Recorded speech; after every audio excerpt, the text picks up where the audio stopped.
We light our chalice today with words of hope, words from our fellow congregations in Germany.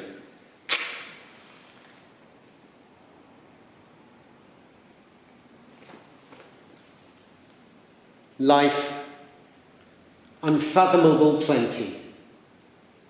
You carry us and imbue us and flow around us.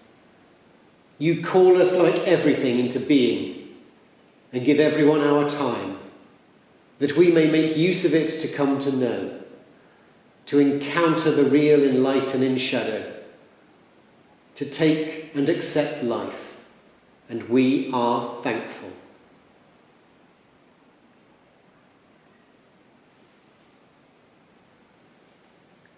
Good morning and welcome.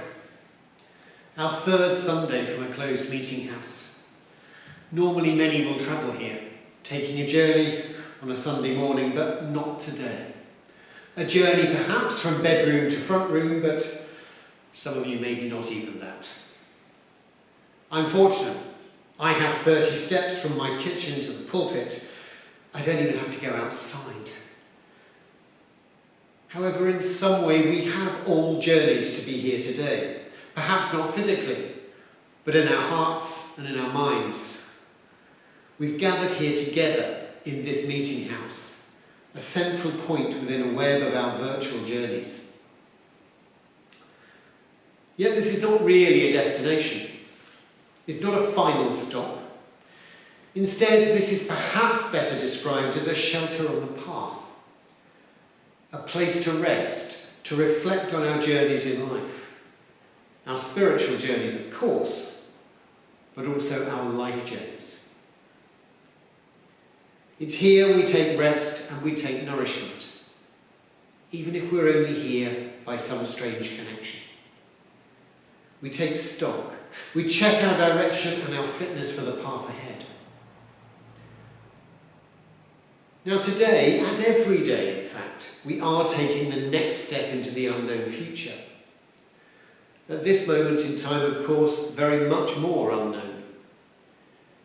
Yet here we can be sure that we're taking that step with friends.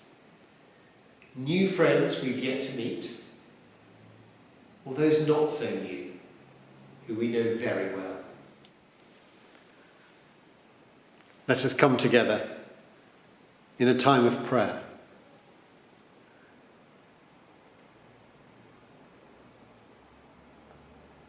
Spirit of life, light everlasting, may the glorious returning rays pierce the depths of our hearts. May they purify, gladden, lighten and enrich us. We each of us harbour dark corners in our hearts, places of sadness, places of unworthy thoughts, places of good things left undone. May the light we receive today restore us. May the light we receive today bring us peace. May the light we receive today bring us into new life. In light, we might find hope.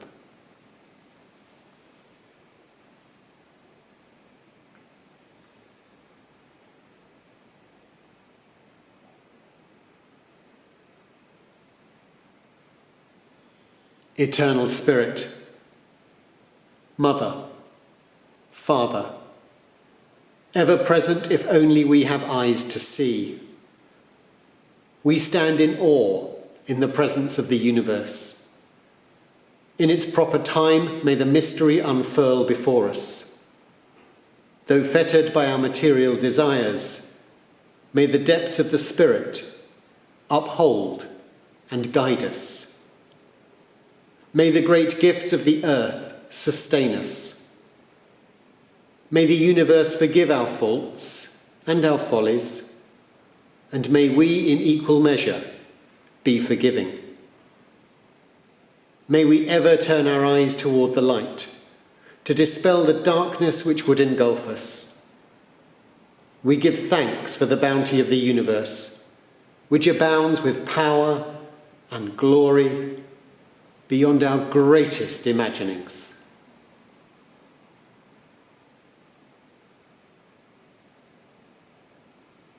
Amen.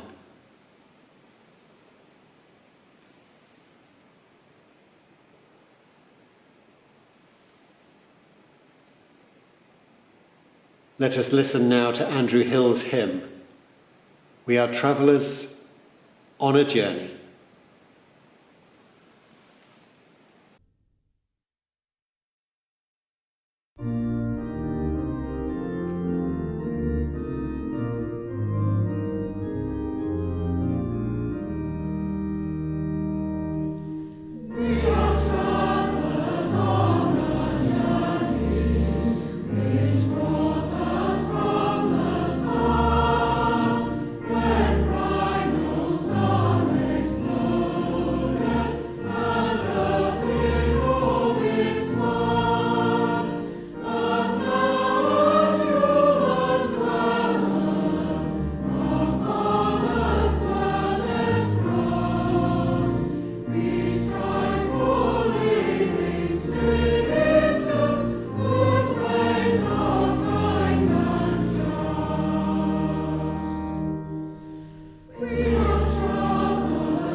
You may have seen last week, images from Rome, a city usually packed with tourists, which at the moment is completely deserted. Even an image of the Pope praying alone in the square last night. It's quite a very different place to the place we normally expect and see, the holy city of Rome. Our reading this morning, or our reading today, is from Andrew Robert Parker, and it's a piece called "To Be a Pilgrim," which comes from the compilation of readings called "With Heart and Mind." In October 2006, a group of 18 people accompanied me on a holiday to Rome. One of the places we visited was a convent of the Santo Quattro Coronati, the four holy crowned ones, on the Cilician hill. The dedication is to 4 Christian Roman soldiers who were martyred during the reign of Emperor Diocletian for refusing to sacrifice to the pagan god. An elderly nun, who admits visitors to the beautiful cloister, asked where we were from. When we said we were from churches in Manchester, she exclaimed, "Ah, you are pilgrims." None of us liked to tell her that we were actually just on holiday, but she smiled, and as we began to leave, she asked us if we would like to visit the crypt to see the tombs of the 4 martyrs. We gratefully accepted, for the look on her face made it obvious that she was offering us something very special. She then unlocked a great metal door and took us down a flight of ancient steps. And at the bottom, she unlocked a great iron grille, and there were marble sarcophagi of the 4 saints. It was very humbling to remember the circumstances of the soldiers' deaths and to see the unshakable faith of those who preserve their memory. The nun who accompanied us was clearly moved, even though she must have visited that crypt so many times before. There were tears in her eyes as she invited us to pray with her before the shrine, and so we all joined together in saying the Lord's Prayer. At that moment, we ceased to be tourists, and we became pilgrims.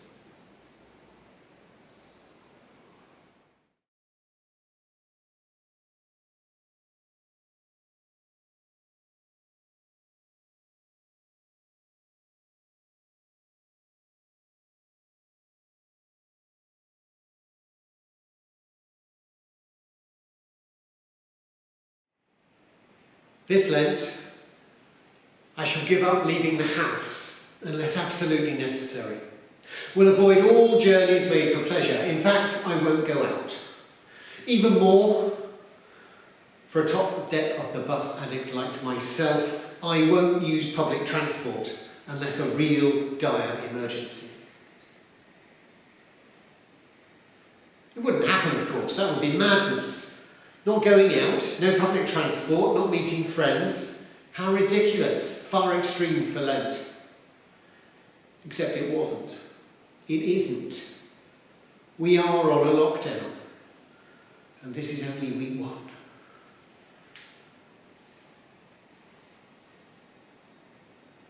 Now, I'm already missing going out, and I have to say, I'm missing my opportunities for top deck travel. I do enjoy bus journeys. Even now, given the chance of a top deck tour of London, a city I know fairly well, I will always go for it. There is something about the ritual snail's pace, the uniquely British worry that someone might sit next to you, even worse at the moment, or God forbid, speak to you. Pressing the button and hoping the bus will stop where you want it to. Balancing on the stairs as it fails to stop smoothly. These are all part of the wonder of the bus. Now, my favourite childhood moments, for me, come from the orange and brown chairs of London transport buses.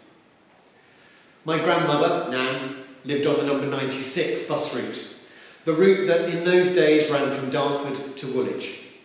And my trips on that bus went in both directions.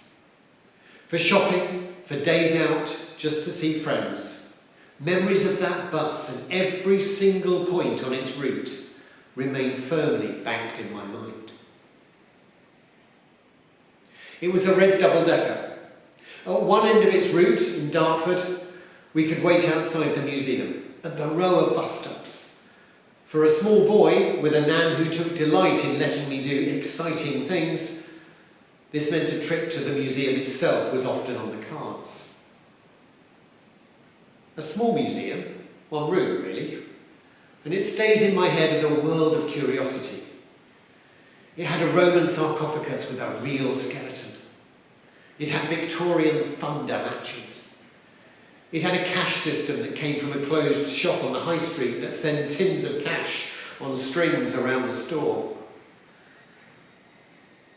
And eventually, once we were on the bus, we were off up Dartford's West Hill, past the hospital I was born in, and then onwards to Nan's house.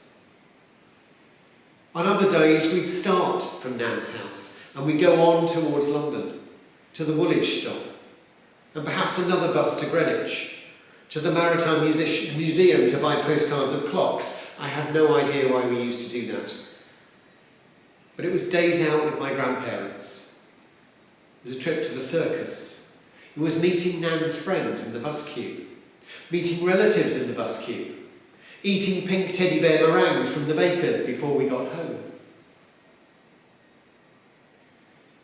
The number 96 holds memories dear to me. Memories formed of times waiting for the bus, buying tickets for us both, sitting on the bus, climbing the stairs, memories of chats and of games, memories of the view from the window, the top of the front deck, So much of my own life journey is remembered as part of a second journey. The route that my life took, the route that formed some of my most dear and lovely memories were in reality shared with a bus route, the number 96.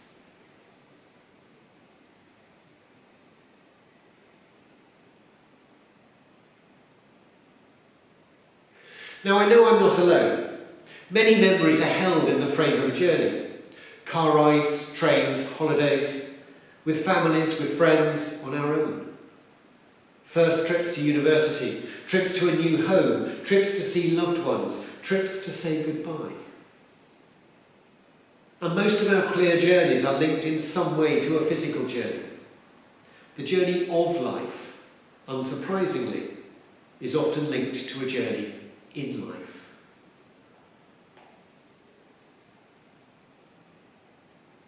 Now this is of course a favourite topic in religious stories. Things happen on journeys. The stories of Jesus and about Jesus focus on journeys. Jesus spends much of his time travelling around Galilee, and his stories and talk of travellers such as the Good Samaritan, the prodigal son. People make journeys for all sorts of reasons. In Judaism, the idea of Exodus, the great journey out of slavery in Egypt, was central to the founding of the faith. And when the Red Sea parted and God's appearance on mountainsides, it was, I admit, a little more dramatic than the number 96 to Woolwich, but this idea of learning and remembering from a journey remains that key message. From slavery to freedom, whether actual or spiritual, the message is clear. But it's not only in the stories. So many traditions retain a theme of pilgrimage in their practice. For Muslims, there is the requirement to make the pilgrimage to Mecca, the Hajj, at least once in your life. For many Christians, although not obligatory, there is pilgrimage too. Some may know or have even walked the path to Santiago de Compostela, El Camino, the path of St. James. It provides a long walk through Spain to the Cathedral of St. James, where supposedly his remains are held. The idea of bringing a journey and a religious quest together.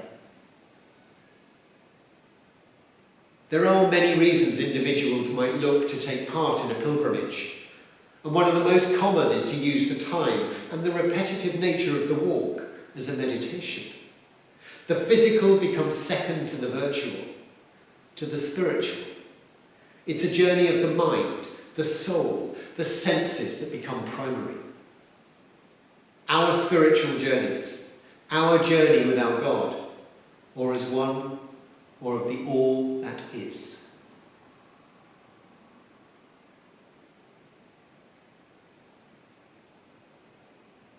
Yet the journey need not be physical. The journey is something we are all on. Even sat at home in this time of COVID-19, we are all on a journey, or perhaps several journeys at any one time. However, it's not always the destination that matters. For my memories of the number 96, it's not really the destination. It's the experience of the journey. My memories are not particularly of the physical move from Dartford to home or home to Woolwich. They're instead of other events. Conversations with Nan on the seats, excitement in talking about where we have just been. In this journey, the bus was simply the vehicle, literally in this case.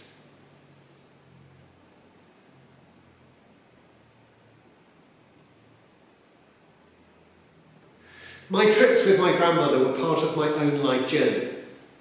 They were real enough, but they also provided the opportunity to look, to listen, and to learn.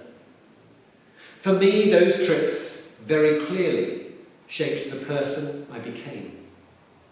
They were a physical and deliberate path through the life and conversation of an influential grandmother and her grandson. I'm not sure she ever realised just how formative these times were. Special to me, but not unique. I'm not sure how any of us really realise how formative we might be on the spiritual development of our fellow travellers through life. We journey all the time. Now at this time, of course, we don't have the chance to ride on buses, or in cars, or even beyond the front door or garden gate most of the time. But we do have a chance to reflect on our journeys. What we have seen, what we have heard, how our lives have been shaped by real and vital journeys, and the wise people we've met on them.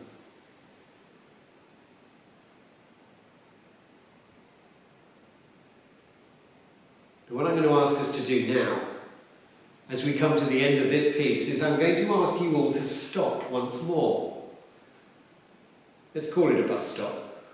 We'll have a few moments now of further silence. It's time to stop. It's time to reflect. I'm going to suggest, if you can, you close your eyes. You relax your body. Think of your own journeys, real and virtual, life journeys and journeys of learning. With your eyes closed, think now of your journeys. Perhaps a journey with someone you love or loved, a physical journey or a virtual one. Reflect. Follow your own path. I shall strike the singing bowl, and there will be silence to focus your reflection. I shall break that silence with music.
Spirit of life, we give thanks for your presence, for light and for love, for night and for change.